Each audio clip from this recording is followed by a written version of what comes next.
Welcome to Donmar TV News Channel.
Okay, hindi ko alam kung paano ko umpisan tong video na to, pero I was having a good day. I was having a great day today.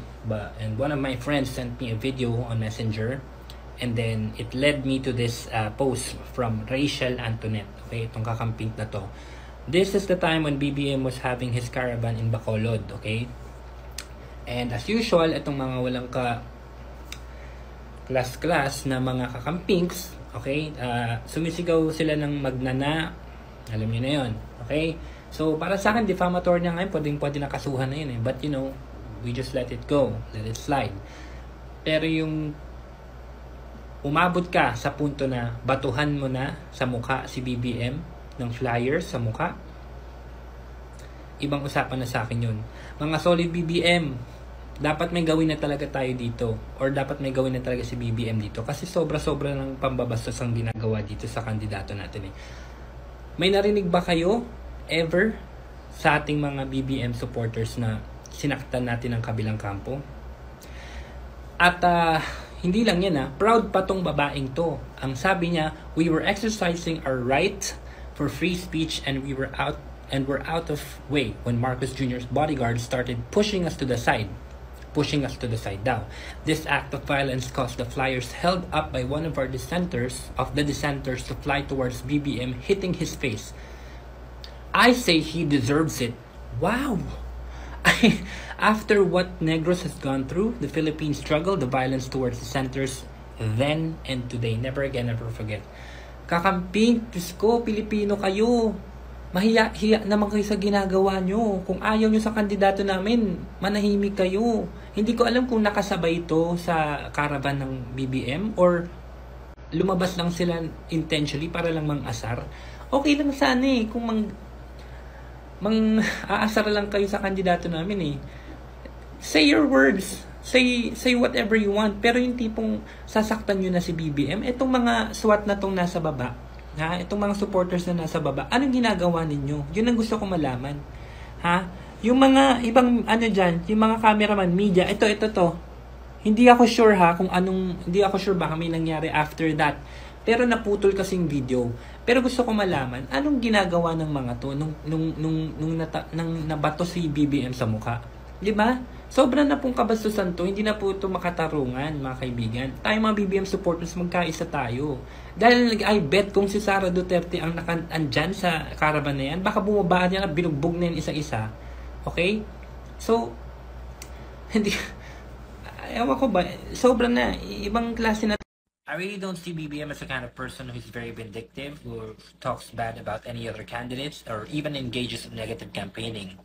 And to answer this person, because I posted a video before this na saying that BBM is very mabait kasi hindi siya ever gumanti sa mga tao na nanakit sa kanya, kahit tapunan na siya ng flyers dun sa recent caravan niya dun sa Bacolod.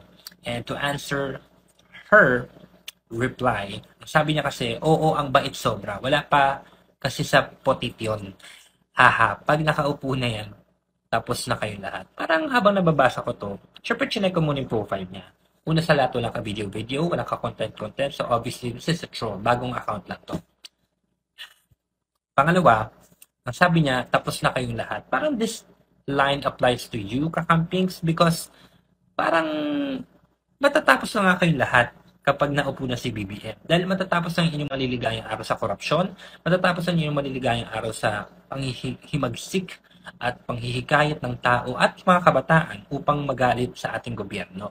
Sana naman mahalin nyo ang Pilipinas at pagbigyan nyo naman ang Pilipinas. Bigyan nyo ng chance. Bigyan nyo ng chance na umunlad, bigyan nyo ng chance na mapaganda ang buhay nating lahat. At sa mga iilang porsyento na natitira sa inyo, sana magbagong buhay na kayo at sana matuto kayong manalangin at hingi nyo sa Diyos ang inyong mas magandang bukas at mas magandang buhay.